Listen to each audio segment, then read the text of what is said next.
கவனிங்க, 1000 பிசாசு உங்க மேல இருந்தா கூட நீங்க பைபிளை வாசிக்கும் போது முதல்ல அதை ஸ்டாப் பண்ண பார்க்கும்.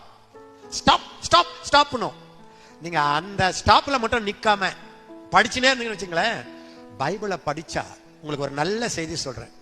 நீங்க படிச்சுக்கிட்டே இருந்தீங்கன்னா 1000 பிசாசு இல்ல, எந்த பிசாசும் கட கட கட கட கட கடன்னு அப்படியே நடுங்கும்.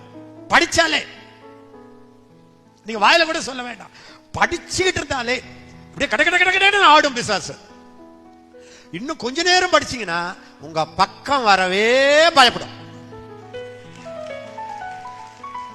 அதனாலதான் பிசாசு உங்களை, நீ ஜெபம் வேணா பண்ணிக்க, பாட்டு வேணா பாடிக்க, ஆடுறதுன்னா ஆடு, பைபிளை மாத்திரம் படிக்காதேன்றான்.